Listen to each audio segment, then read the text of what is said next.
So now inflation is a huge problem. See, inflation was the government's solution to the problem until inflation has now become the problem. And so inflation is going to get much worse.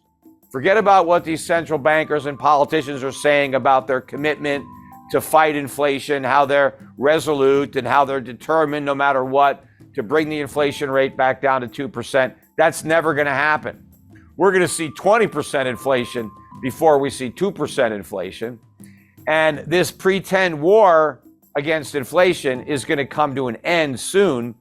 And the central banks are going to surrender and inflation is going to win. Look, we've already seen the first central bank capitulate and wave the white flag, and that was the Bank of England. The Bank of England, a week or two ago, was every bit as committed to fighting inflation as the Fed, until the inflation fight threatened a financial crisis, and then they cowered out, turned around, and they're back to quantitative easing. They went from quantitative tightening to open-ended quantitative easing. In fact, the Bank of England said, we're going to print as many pounds as we have to. We're going to keep on buying gilts. We're not going to let interest rates go up. They have to let interest rates go up. If you want to fight inflation, you got to let interest rates go up. But the other thing you have to do to fight inflation is to make government spending go down, because government spending is the source of that inflation. Governments are running deficits, and the central banks are monetizing those deficits by creating inflation. Governments are actually funding themselves through inflation. When you have a budget deficit, you're not getting government for free. Every nickel that the government spends has to be paid for by the citizens. And if they don't pay for it with a tax, then how are they paying for it? Through inflation. So when prices go up, that's the tax that you're paying for all these government programs. And so if the government wants to get rid of inflation, well, then it has to get rid of those programs, or it has to raise taxes to finance those programs. And that's not happening. That's not happening anywhere. Nowhere in the world, despite all these governments that claim they want to fight inflation, no government is actually doing it. Nobody is cutting spending. In fact, in the UK, they cut taxes. Well, when you cut taxes, you increase the inflation tax. So the British were claiming that they wanted to fight inflation, while at the same time creating even more of it. That is the problem. But the same thing is going to happen to the Federal Reserve in the United States. You cannot raise interest rates without creating a financial crisis. The financial crisis we had in 2008 was a result of a normalization of interest rates. It wasn't simply a subprime problem. The reason subprime was the problem was because it was debt. People borrowed money and they couldn't pay it back. Why were they able to borrow the money? Because it was cheap. The Fed lowered interest rates to 1%. They created a housing bubble. Housing prices went up. People borrowed money against those inflated property values. They borrowed money with artificially low interest rates. And when interest rates went up, property prices went down. People didn't want to pay their mortgages. You get a financial crisis because now the banks didn't get their money back. They loaned all this money out. They didn't get it back. That was why we had a crisis. Well, today we have much more debt than we had in 2008. We had 0% interest rates for almost 10 years. Think about all the debt that was taken on during those 10 years by not only the government, corporations, private citizens. Do you think they can repay that debt when rates normalize? Of course not. And what happens when rates go up, asset prices come down. It's like the other side of a seesaw. The lower interest rates are, the more expensive stocks are, the more expensive real estate is. But as interest rates go up, those prices come down because it's all a function of interest rates. So if I borrowed a bunch of money to buy a house and now the house goes down, I have no equity and my mortgage payments are up, I'm mailing in the keys. But you have all these companies in America that have been losing money. In fact, in 2021, it was a record year in America for money-losing companies going public. Now, how do all these money-losing companies stay in business? Because the company is supposed to generate a profit to stay in business. How do you lose a bunch of money and still stay in business? How do you pay your employees? How do you pay your rent? Right? How do you do anything? Well, the companies were selling stock to the public. They were raising money by selling stock, and a lot of companies were borrowing money to pay their expenses, taking on debt. But it was all great when rates were at zero, And people were willing to buy these overpriced stocks when rates were at zero. They're not willing to do it when rates are at 4%. And in order to fight inflation, they got to go much higher than 4%.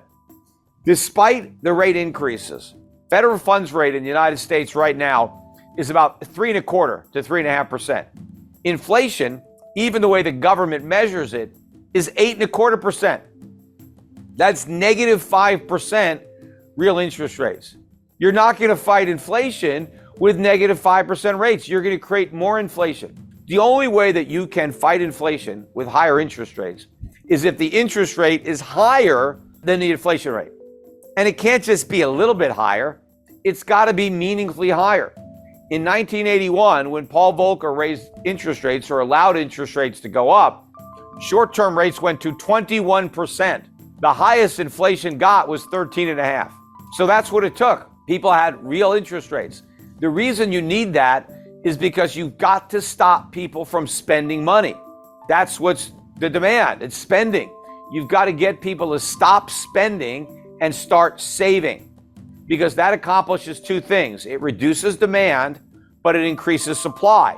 How does it increase supply? Well, when you spend money, when you save money and you don't spend it, that money can finance capital investment that will lead to more production of goods. And so you increase the supply of goods while decreasing demand for goods, prices can come down or stop going up. That's what you need to do. Now, if interest rates are negative, that is not going to encourage anybody to save. If rates are negative 5%, you're going to lose 5% a year on any money you save. Why the hell would you save? You wouldn't. You're going to spend your money as quickly as you get it. You're not going to save it and lose 5% a year. Now, if the Federal Reserve raised interest rates up to, let's say, 10% or 15%, then you might save your money. Hell, I could put my money in the bank and earn 15%. I'm not going to spend it. Even if inflation is 8%, I'm still 7% ahead. I'm going to save my money. I'm going to earn all that interest. I'm going to spend my money in the future, because then I'm going to be able to spend the interest that I earned on my money. That's what the Federal Reserve needs to do. But they're not doing that. Also, we are running $2 trillion a year deficits in the United States. Where's the money coming from? It's coming from the Federal Reserve, or it was. There's no other source, because if the Federal Reserve isn't going to print all that money, then the private sector is going to have to buy all those treasuries. But the private sector doesn't want those treasuries. Foreign central banks don't want those treasuries. They need to sell the treasuries they've already got. They don't need to buy any more. There is no way to finance these deficits, so the government has to cut spending. But they haven't cut any spending. In fact, if you look at the Inflation Reduction Act, that was a spending bill. They increased spending to fight inflation. How are you supposed to do that?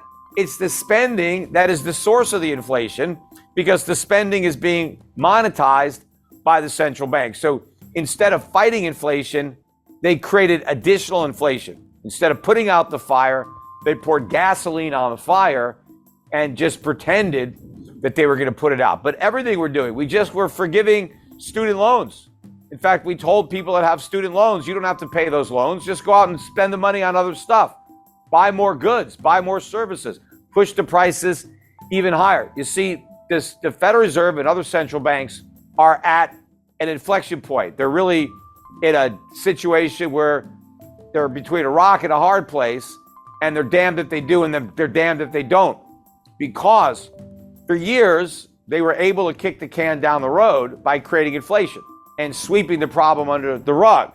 But now that inflation has become the problem, they can't solve the inflation problem by creating more inflation, because the solution to every problem has been inflation. The economy is weak, print money, lower interest rates. Companies are failing, let's bail them out. How do we pay for that? Print money, create inflation. So inflation has been kind of the one-trick pony. It's been a cure-all. Whatever ails us, just inflation is going to be the cure.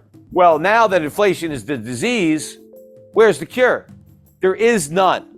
Any more stimulus, and we end up with an overdose. And that is where we are right now. And what's keeping everything going, the reason that we haven't already seen a collapse in the bond market or a collapse in the value of the US dollar, the reason we've had a rally in the dollar is because the world is still has faith in the Federal Reserve. The world still believes that the Federal Reserve is serious about bringing inflation back down to 2% and that it has the ability to bring inflation back down, but it doesn't. Remember, it was the Federal Reserve back in 2008 or 2007 that said not to worry about the subprime market. It was contained. Of course, we saw how contained that was. But even before the subprime problems, they told us there were no problems. They said there wasn't a real estate bubble. And they said even if the real estate prices went down, it wouldn't hurt the economy because it was so strong. So the Fed has a very bad track record. And more recently, with respect to inflation, first the Federal Reserve said we didn't have enough inflation. Then when inflation got to 2%, they said, oh, well, we need to have it a little bit higher than 2% to make up for all the years that it was a little bit below 2%. And then when it got much higher than 2%, they said, don't worry about it, it's transitory. It's all going to go away on its own. And they said that for a year as inflation got worse and worse and worse until they finally admitted that it wasn't transitory. And so now they're claiming that they're going to solve the problem. But that's another lie. It's just like the transitory lie. They knew inflation wasn't transitory, so why didn't they admit it? Because they couldn't fight it. Because they knew that fighting inflation would crash the house of cards that was built on a foundation of inflation. Everything the Federal Reserve has done has been to artificially prop up an overly leveraged economy. Well, the minute they try to fight inflation, they knock out those props and everything comes collapsing down. That's why they pretended it was transitory, because they didn't have the guts to do something about it. It was only when the problem became such a big political, hot potato, and everybody was worried about inflation, that the Federal Reserve finally said, okay, we're going to do something about reining in inflation, but they don't have the ability to actually live up to those commitments. Now they can pretend and they can hope that inflation just goes back down to 2% all by itself, because they're talking about how committed they are to bringing it down, but they can't do it without creating a financial crisis. In fact, the rate hikes that they've already delivered, even if there's nothing else behind it, will create a financial crisis. It's just a question of how much time. See, it already happened in the UK, or would have happened, and we're very close to that point now.